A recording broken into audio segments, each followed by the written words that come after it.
Emma and Kate have never known a life outside the spotlight. Before they could even understand what was happening, they became the next big stars of a billion-dollar empire. Close your eyes. Okay.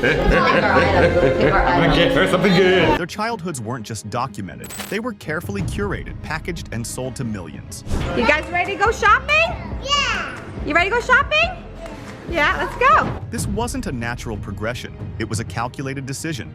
One made the moment their older brother Ryan began to outgrow the brand. This is more than just a family vlog. It's a roadmap for turning children into content. And now, Emma and Kate are at the center of it all. Hey, Emma Kay. Hi, Mommy. What are we gonna play with today? Xehanort. It started like any other YouTube channel, a toddler playing with toys, parents capturing cute moments, and an audience that couldn't get enough. What no one realized at the time was that this wasn't just a hobby, it was the birth of an empire.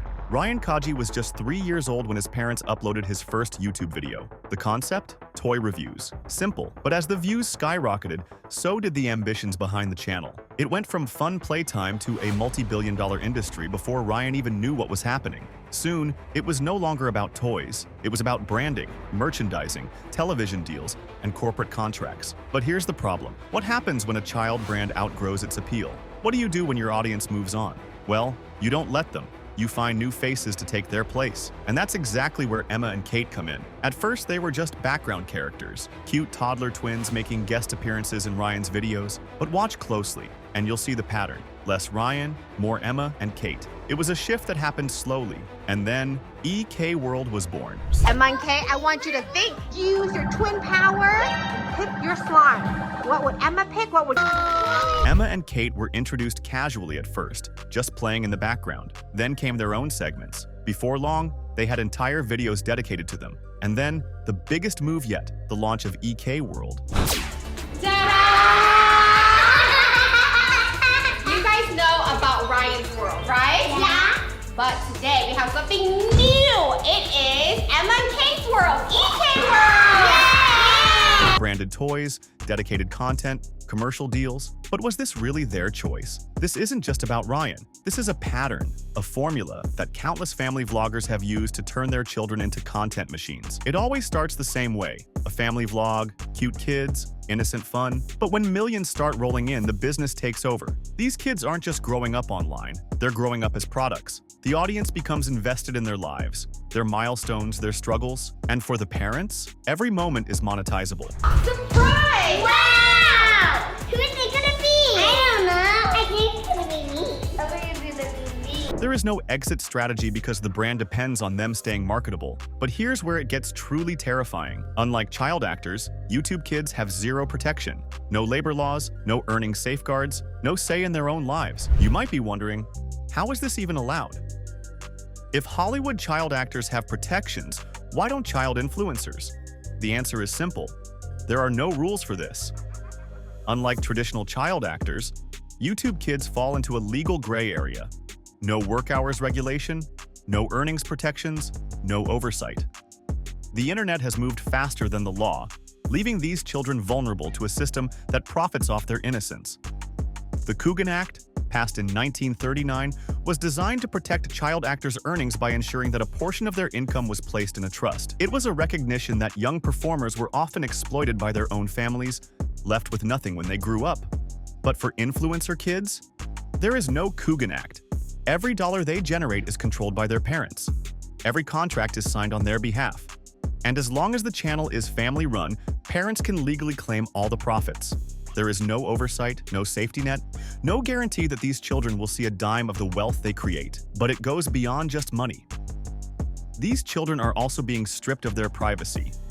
Every meltdown, every embarrassing moment, every intimate detail of their young lives is turned into content.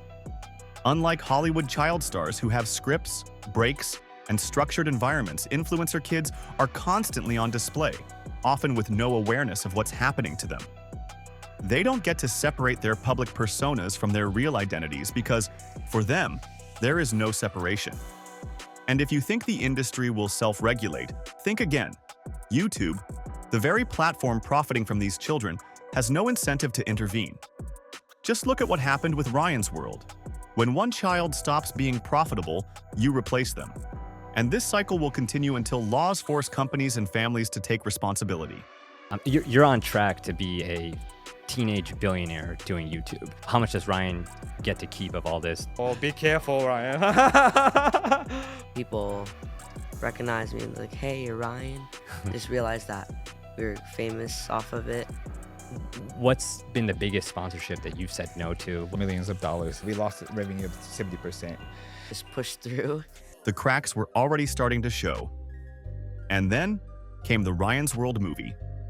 In 2024, a full-length feature film titled Ryan's World, Titan Universe Adventure was released in over 2,100 theaters across the US, Canada, and the UK.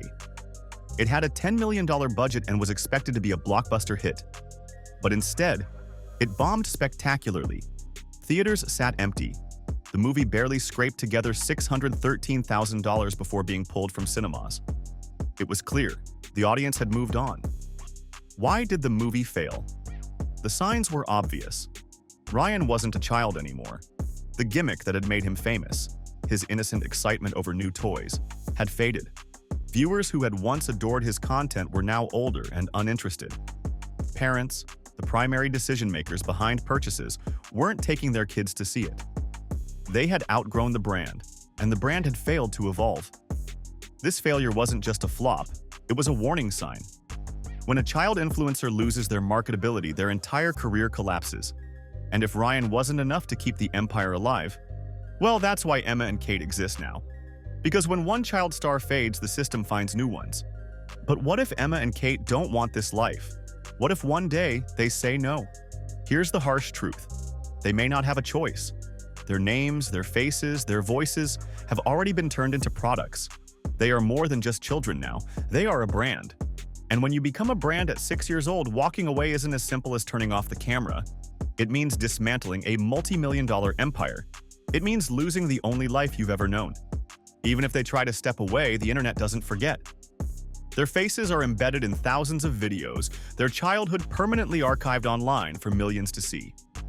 Every embarrassing moment, every scripted interaction, every forced smile will follow them for the rest of their lives. And studies have shown that child influencers are more likely to suffer from identity crises, anxiety, and depression as they grow older. But waking up isn't enough. Talking about it isn't enough. The question is, protecting the next generation of child influencers isn't just about Emma and Kate. It's about all kids who are being turned into content. It's about demanding real legal protections before it's too late. Because without intervention, this will keep happening, and the cycle will never end. So what can we do? It starts with awareness. Stop supporting exploitative family vlog content. Every click, every watch, every ad revenue check fuels this industry. Advocate for child influencer protections. Demand that YouTube enforce labor laws like Hollywood does for child actors. If we don't hold these platforms accountable, they will continue profiting from unregulated child labor, because no child should have their childhood sold to the highest bidder. This isn't entertainment, it's exploitation, and it's time we put an end to it.